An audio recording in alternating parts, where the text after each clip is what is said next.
गृह विज्ञान विषय क्या है?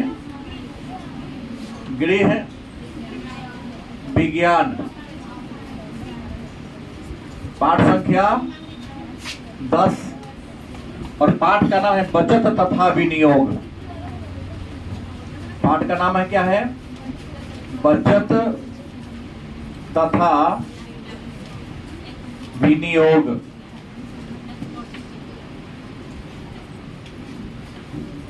इस टॉपिक को मूल रूप से इकोनॉमिक्स में पढ़ना था, लेकिन एक घर को व्यवस्थित रूप से चलाने के लिए एक गृहिणी को अर्थशास्त्र का ज्ञान भी होना चाहिए, क्योंकि बिना अर्थशास्त्र के ज्ञान का आप अर्थ का मैनेजमेंट नहीं कर सकते।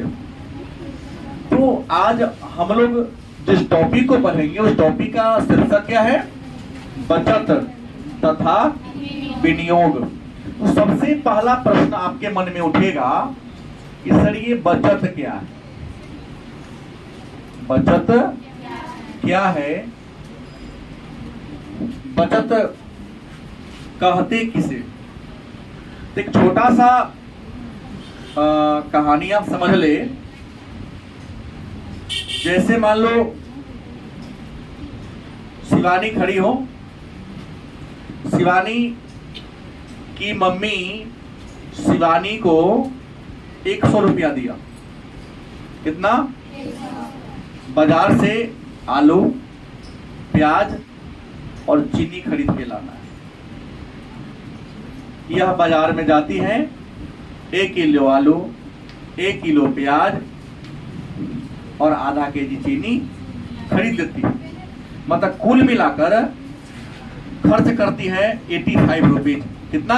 85। तो आपके पॉकेट में कितना रुपया रह जाता है? 15 रुपया। बढ़ जाइए, वही 15 रुपया क्या होगा? मतलब आप बाजार में कुछ पैसा लेकर 100 रुपया लेकर गए हैं मार्केटिंग करने। उस 100 रुपया में से आपने 85 रुपया क्या क्या खरीद लिया? सामान खरीद लिया। तो जो पैसा आपके पॉकेट में रह जाता है, खर्च नहीं हो पाता है, उसी पैसा को, उसी धन को हम क्या कहेंगे? ये तो व्यवहारिक बात मैंने कह दिया, लेकिन रियल परिभाषा यही है।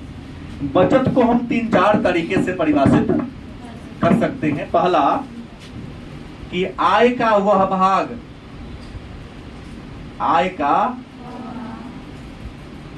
वह भाग जो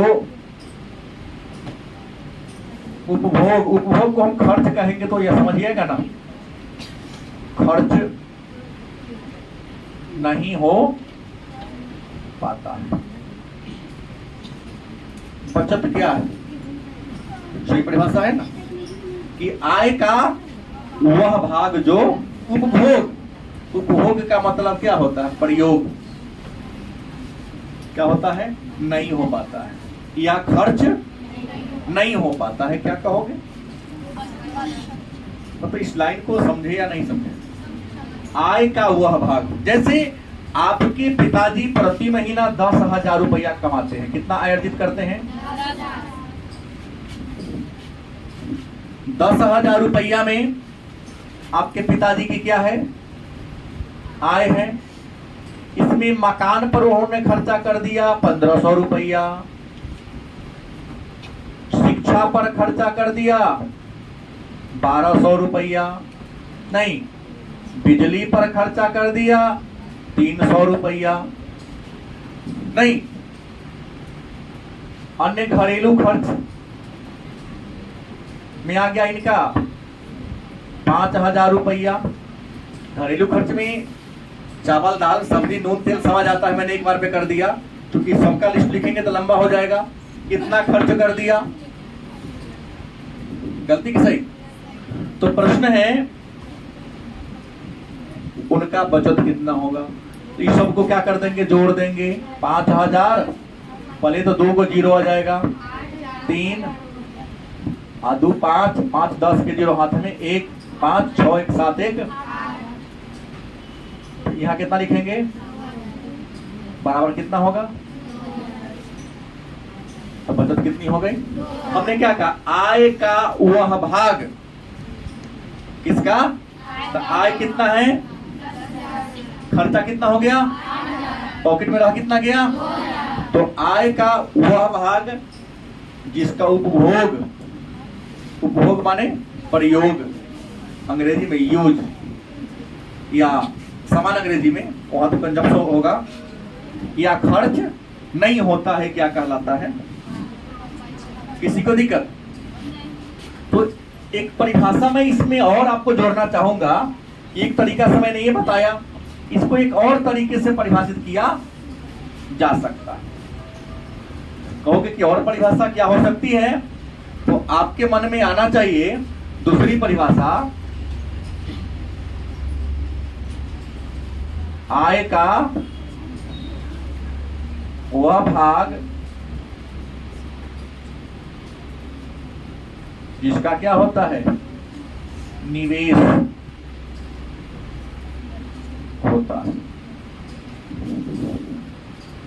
आय का वो भाग जिसका क्या होता है, निवेश मतलब अपने रुपया को किसी कारोबार में क्या करना, लगा देना। अपने रुपया को, अपने धन को किसी कारोबार में क्या कर देना, क्या कहलाता है? जैसे मान लो तुम्हारे पप्पा जी की आमदनी प्रति महीना 10,000 है, तो क्या 10,000 रुपया बैंक में जमा कर देते हैं? 10,000 से खेत लिखा लेते हैं? बोलो, क्या करते हैं? उस 10,000 में से अपने जरूरत के सभी सामान को खरीदने में पहले खर्चा करते हैं। सब जरूरत का सामान खरीद लिए, जो उनके पास रह गया उसी पैसा को बैंक में रखते हैं, या उसी पैसा को किसी कारोबार में लगाते हैं। गलत कि सही? तो परिभाषा ठीक है कि नहीं? कि आय का वह भाग जिसका निवेश होता है। निवेश मतलब किसी कारोबार में। निवेश का मतलब होगा कि सर निवेश किसे कहते हैं? तो निवेश का परिभाषा होगा धन को किसी कारोबार में क्या करना, लगाना। यदि आप अपने धन को किसी कारोबार में क्या कर रहे हो, लगा रहे हो, तो उसे क्या कहोगे? बोलो, निवेश करेंगे। कोई दिक्कत? अच्छा, एक परिभाषा और मेरे मन में आ रहा है। मैं चाहता हूं कि आप लोगों में से कोई बच्चा बोल दे जो मेरे मन में उठ रहा है। हाँ, नहीं तो आपके मन में उठेगा ना। दो परिभाषा मैंने दे दिया, लेकिन एक परिभाषा मैं छांटा हूं जो सबसे आसान है। चलेगा? किसी से कहाएगा? गणित को कई तरीके से बनाया जाता है, वैसे ही दो परिभाषा। आय का वह भाग जो उपभोग नहीं होता है, खर्च नहीं होता है, बचत कहलाता है। आय का वह भाग जिसका निवेश होता है, गलत सही, बचत कहलाता है। एक परिभाषा मैं आपके मुख से सुनना चाहूंगा। बोर्ड पर ऑलरेडी परिभाषा मैं लिखा हूं, उसी को सुधार करके हिंदी में लिख देना है। मैंने डिजिट में लिखा है और आपको उसको शब्द में लिख देना है, अक्षर में लिख देना है। नहीं समझे आप लोग? आय तथा व्यय के अंतर को, गलत है कि सही? लिखा ना मैंने, डिजिट में लिखा था, अंक में लिखा था ना, उसको अक्षर में मैंने लिख दिया। ये आमदनी आपकी है, ये आपकी क्या है? आमदनी में से खर्चा को क्या कर दो, जो बच गया। अभी तो आप लोग सिवारी तो वही तो कही कि 100 रुपया मिला, मैंने 85 खर्च कर दिया, जो रह गया आपके पॉकेट में वो क्या कहलाया? तो आय तथा व्यय के अंतर को क्या कहते हैं? तो हमको लगता है कि अगर आपसे कोई व्यक्ति यह पूछेगा कि बचत क्या है, 2 अंक का प्रश्न होता है, तो आज के बाद बचत का परिभाषा ही ना कहेगा, सनम से ना दिया जाएगा, दिया जाएगा। अब सवाल है कि बचत की आवश्यकता क्यों? बचत की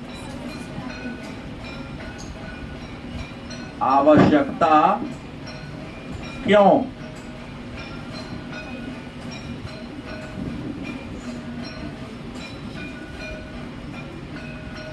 हम तो आप लोगों से इसका उत्तर जानना चाहेंगे ना। होशियार है ये हैं आप लोग, इतने बड़े हो गए तो कुछ तो बुद्धि भगवान दिए हैं, उसका यूज नहीं करिएगा। कोई एक लड़की खड़ी होकर ये बताओ कि तुम्हारे पापा जी बचत काहे करते हैं, जितना कमाते 10-10 खर्चा काहे ना कर देते। खड़ा होके बोलो। अगर एक एक सारी लड़की बोल देगी तो उत्तर सही से मिल जाएगा। हाँ तू बोलो, एक उत्तर आ रहा है। कोई नया कारोबार करने के लिए, चलो इस बात को मैं सही मानता हूं। Sit down. मैंने बचत की आवश्यकता पहला क्या कही, किसी नया कारोबार करने की। दूसरा कोई बात इसको छोड़कर आपातकालीन जरूरत को, वेरी गुड, पूरा करने के लिए। तीसरा लाइन मन से बोलो, गलती होगा तो मैं सुधारूंगा।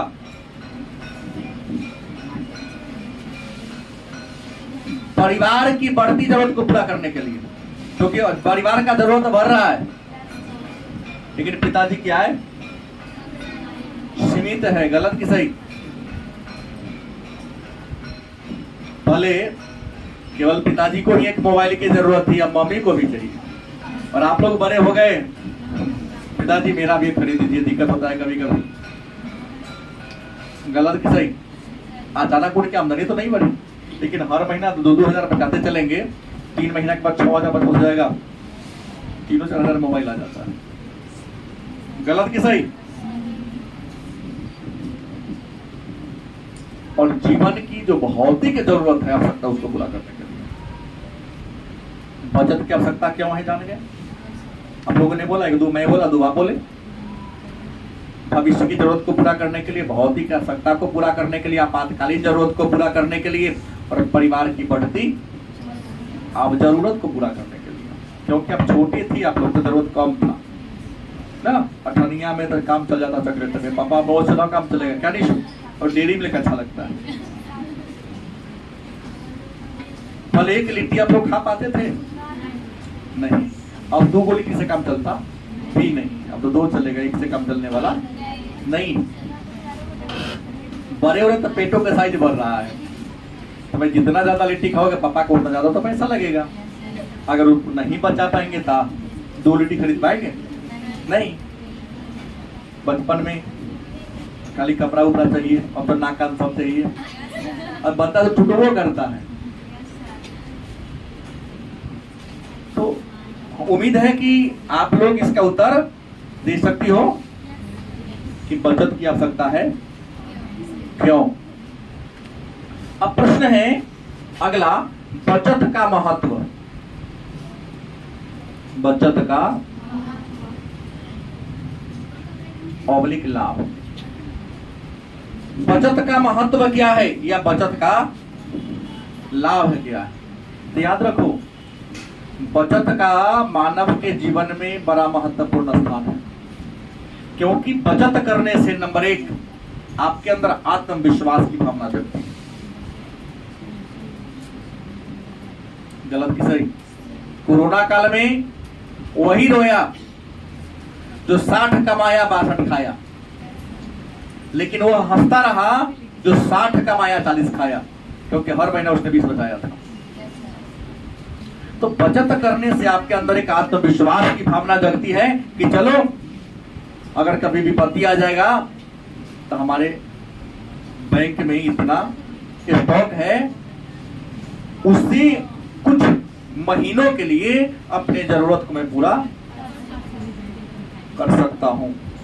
तो बचत का महत्व या लाभ यह है कि इससे आपके आत्मसम्मान में क्या होती है, वृद्धि होती है। दूसरा महत्व है कि आप आय और व्यय में संतुलन कर देंगे। क्या करेंगे? आमदनी और खर्चा में क्या करें, बैलेंस बना के चलेंगे, क्योंकि आपके टारगेट होता है कि हर महीने इतना बचाना है। इकोनॉमिस्ट लोग बता देते हैं, अगर टारगेट ले लो कि हमें 30 वर्ष की उम्र तक करोड़पति बनना है। कितना? 30 वर्ष की उम्र तक क्या बनना है? तो बनना आसान है, भारी बात नहीं है, बहुत आसान है। 30 नहीं, उसको 40 बढ़ा के कर दो। तो अगर मान लो कि आप 20 वर्ष में काम करना शुरू करते हो, कितने वर्ष में? 20 वर्ष में आप कम करना शुरू करता, टाइम कितना बचा? 20 वर्ष। तो 20 वर्ष में गुना कर दो कितना से? 12 से। तो 12 दूना कितना हो गया? 36। माने कई महीना हो गया? 12 दूना 24 ना होता है, सॉरी, माने 240 को महीना हो गया। क्या महीना हो गया? 240 महीना। मतलब अगर हर महीना में कितना कितना हजार बचाएंगे? 1-1 हजार भी बचाएंगे, हर महीना में कितना बचाओगे? 1-1 हजार बचाएंगे। तो 1000 गुने 240, तो देख लो कितना हो जाएगा? 2 4 पर 4 गो जीरो की गलती कर दिया मैं? इकाई, दहाई, सैकड़ा, हजार, 10,000, लाख। 2 लाख। लेकिन हमने कहा कितना? 1000 बचाएंगे। तो अगर हमें हर महीना 2000 बचा दे तो कितना होगा? 4,80,000। गलती की सही? हमको लगता है कि अगर हर महीना आप यहाँ 10 से 11,000 बचाएंगे तो गारंटी है कि गुना करना पड़ेगा, एक बड़ी बचत हो जाएगी आप। और हर इंसान इतना कमा लेता है कि 5-7 हजार महीना में बचा। तो अगर ऐसा टारगेट करके चलेंगे तो गारंटी है कि 20 साल में आप क्या बन जाओगे। और बड़े जो लोग होते हैं ना, जो पढ़े लिखे लोग, तो इस टारगेट को लेके काम चलता है कि नहीं हमको यहाँ ये करना है, रणनीति पर काम करता है। और हम लोग पढ़े हुए हैं, डिग्री वाला पढ़ाई, गलत की सही, तो उसके पास तो दिमाग क्रिएट होगा नहीं, तो कहां से आगे बढ़ पाएगा? इसको मोरवारी लोग फॉलो करता है। हमारे तुम्हारे पास पैसा आता है तो पहले भौतिक जरूरत को पूरा कर देते, नहीं, वो भौतिक बाद में देखेगा। पहले वहां इन्वेस्ट करता है जहां से उनको इनकम का स्रोत बनाता है। और हम लोग कमाते तक खर्चा का स्रोत पहले पैदा करते हैं। गलत बोला सही?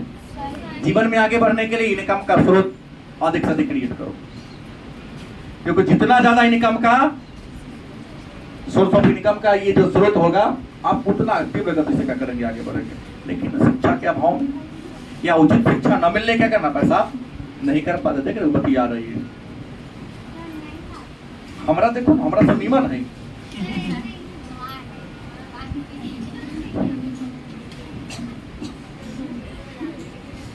हमको हमारी बात को समझो आप।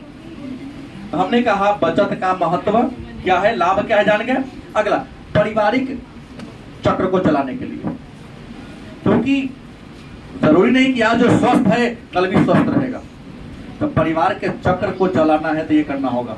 बच्चे छोटे हैं तो पढ़ाई पर कम खर्चा है, बड़ा होगा तो पढ़ाई पर ज्यादा खर्चा होगा, उसके विवाह शादी में भी क्या होगा, खर्चा होगा। तो परिवार के चक्र को चलाने के लिए, एक संगठित जीवन जीने के लिए,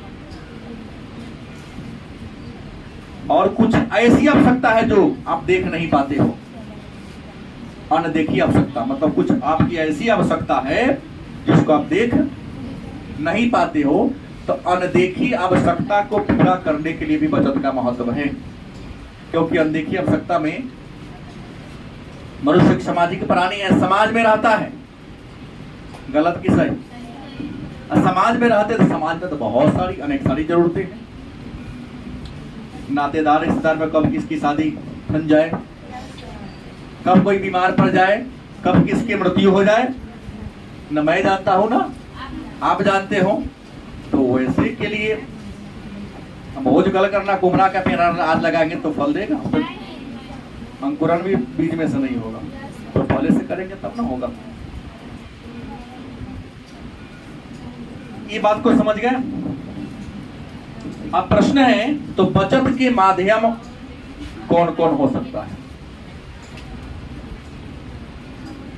बचत का माध्यम मतलब हम कौन कौन तरीका से या कहां कहां धन को लगाकर बचत कर सकते हैं। गलत की सही? तो बचत करने का कई स्थान है, कई जगह है जहां पर धन को लगाकर अपने बचत को रखकर आप मुनाफा कमा सकते हो। इसमें सबसे पहले मैं नाम दूंगा डाक घर, पोस्ट ऑफिस। हालांकि डाकघर अब बैंक में तब्दील हो गई है। अब केवल यह चिट्ठी लाने और ले जाने का काम नहीं करती, अब एक बैंक बन चुका है। और डाकघर बैंक का नाम कोई लड़की बता सकती है? डाकघर का नाम बदल, क्या बैंक कौन नाम लिया गया है? नहीं, पहले सबको सोचने दीजिए। हाँ, पोस्ट ऑफिस बैंक नहीं है, उसका एक नाम है। भैया एक बता रहे, बोलिए। Indian post payment bank. डाकघर का जो बैंक नाम क्या दिया है? Indian post payment. दूसरा, अब दूसरा कहां बचत कर सकते हो? बचत का दूसरा जगह कौन है? तो बचत का दूसरा जो जगह है वह है बैंक। कौन है? बैंक में भी आप बचत, हम केवल जगह का नाम लिख रहा हूं। इन सब के बारे में, बैंक, डाकघर के बारे में आपको पढ़ना है, बैंक के बारे में पूरा आपको क्या करना है? पढ़ना है। तो आप बैंक में जमा कर सकते हो बैंक के माध्यम से। तीसरा हो सकता है UTI, मतलब यूनिट ट्रस्ट ऑफ इंडिया। एक बॉन्ड आया था, हालांकि जबरदस्त घोटाला हुई थी, केतन पारिक से नाम जोड़ा था, UTI US 64। उस समय आप लोग बहुत छोटे छोटे होंगे, लेकिन खूब हंगामा का विषय था। लोगों का पैसा लिया इन्वेस्ट करने के लिए, कर दिया घोटाला। नहीं, तो UTI में भी अपने धन को लगाकर आप बचत कर सकते हैं। चौथा जगह कौन है? तो भारतीय जीवन बीमा निगम।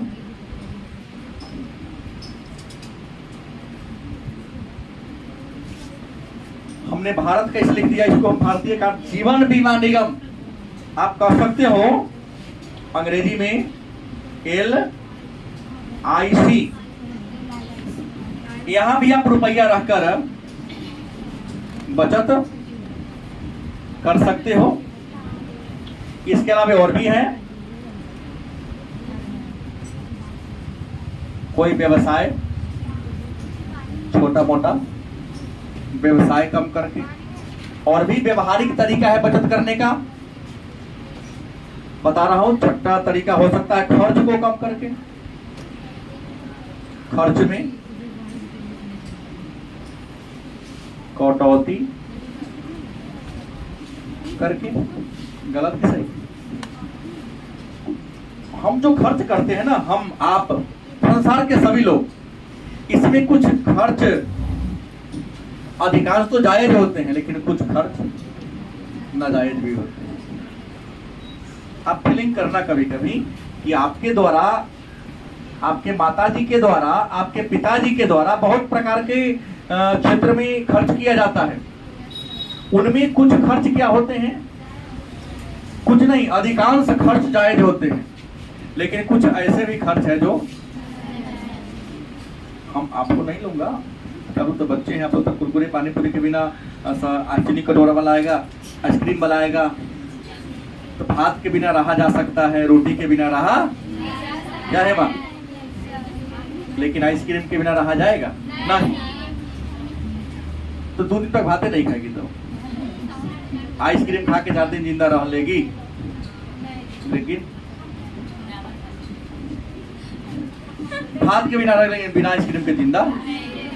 चलो बच्चा है तो यहीं से चलेगा, लेकिन कुछ बड़े लोग हैं जो शराब पीते हैं, उसके बिना भी आपका जीवन चल सकता है। गुटखा खाते हैं, उसके बिना जीवन चल सकता है। गलत सही? तो प्रश्न है कि खर्च में कटौती। चलिए आदत लग गया तो दिन में 10 पान खा लेते हैं, नहीं ये क्यों खाएंगे, या सुबह एक शाम 2 खा लेंगे। कुछ ऐसे लोग हैं जो दिन भर में तंबाकू ये करते रहते, खाते रहते हैं। भाई 1 घंटा में 3 बार खा लेता है, भाई 1 घंटा में 1 बार ही खाएंगे, 2 बार का बचा था कम से कम आगे तक तो चलेगा ना। ये होगा गलती किसकी, वहां रखो तो प्रश्न है उसके ऊपर पलट के रख दो। तो अपनी जो कुछ जरूरत है जिसके बिना भी आपका काम चल सकता है, क्या करेंगे, वहां आप कटौती कर दो, क्या चलेगा, आपको बचत क्या हो जाएगा, बढ़ जाएगा। अब सवाल है, बचत की आवश्यकता जान लिए, बचत का महत्व को हम लोगों ने क्या कर लिया, जान लिया। तो एक प्रश्न आता है कि उच्च प्रतिफल वाली योजनाएं,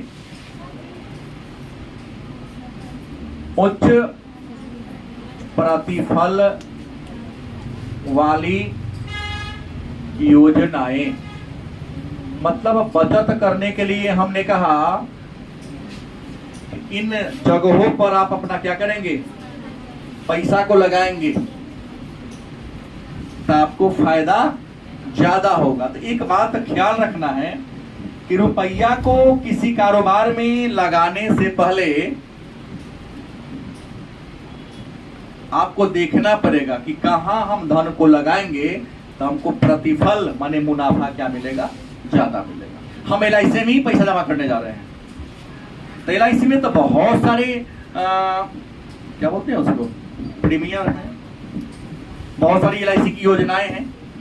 कुछ योजना है जो कम लाभकारी है, कुछ योजना है जो ज्यादा लाभकारी है। तो ऐसा नहीं कि एजेंट जो कह दिया उसके बाद को मान लेंगे, एजेंट के बात को सुन लेंगे। हम सारी जो प्लान दे रहा है कि फलाना प्लान लगे, यहाँ लगे, यहाँ लगे, सारे प्लान को हम कंपैरिजन करेंगे। क्या करेंगे, मतलब तुलना करेंगे और मिलाएंगे कि इस प्लान में 16 वर्ष तक रुपया जमा करना पड़ा, यहाँ 10 वर्ष करना पड़ा, यहाँ 21 वर्ष जमा करना पड़ा, यहाँ इतना रुपया, मतलब मूल्यांकन कर लेना कि कितना रुपया रखने पर किस योजना में हमको प्रतिफल मतलब मुनाफा।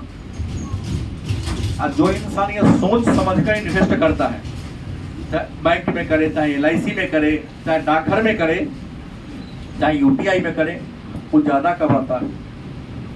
और जो बिना सोचे इन्वेस्ट कर देता है धन को, कमाता है, लेकिन जिस बनिस्पत उसने धन को लगाया है उसके तुलना में उसको लाभ क्या मिलता है, कम मिलता है। तो उच्च प्रतिफल देने वाली योजना कौन है, तो उच्च प्रतिफल देने में पहला है बचत, बैंक खाता। हालांकि मैं पढ़ाऊंगा आपको, बैंक जब पढ़ाऊंगा तो बताऊंगा कि बैंक में 4 प्रकार के खाता खुलते हैं। दूसरा अस्थाई जमा, क्या है, अस्थाई जमा मतलब फिक्स डिपॉजिट, इसको आप लोग कहते हैं FD। एक निश्चित अवधि के लिए बैंक में जो धनराशि जमा कर देते उसी को कहते हैं अस्थाई जमा या सावधि आवर्ती जमा योजना, शॉर्ट नाम FD, fix deposit.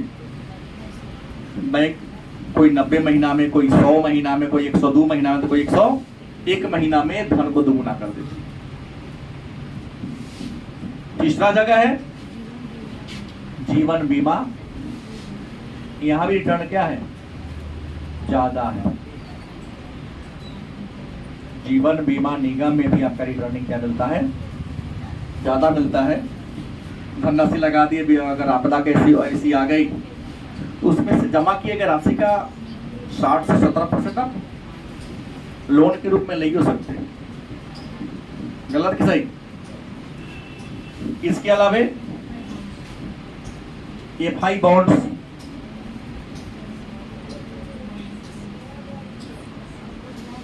FI bonds, यहां भी इन्वेस्ट करके आप कमा सकते हैं। इसके बाद डाकघर बचत प्रमाण पत्र, डाकघर बचत प्रमाण पत्र। छठा है कंपनी डिपॉजिट या डिवेंचर,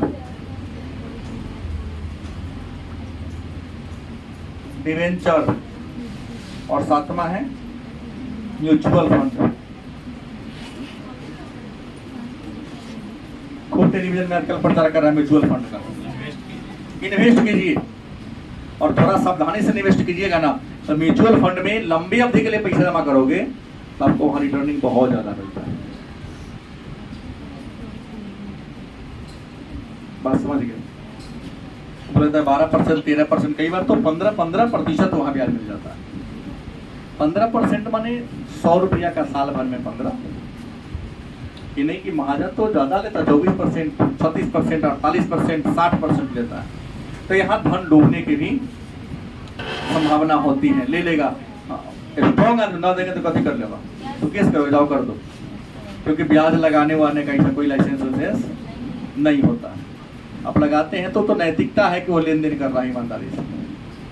फिर सोचता है कि बुरा लेंगे तो अगली बार हमको मुसीबत आएगी तो क्या करेगा, ना देगा। तो ये रहा। अब कल की क्लास में हम लोग डाकघर के बारे में विशेष पढ़ेंगे, बैंक के बारे में, जीवन बीमा के बारे में, जहां तक होगा विशेष हम क्या करेंगे, जानेंगे। क्योंकि टाइमिंग ओवर हो रहा है।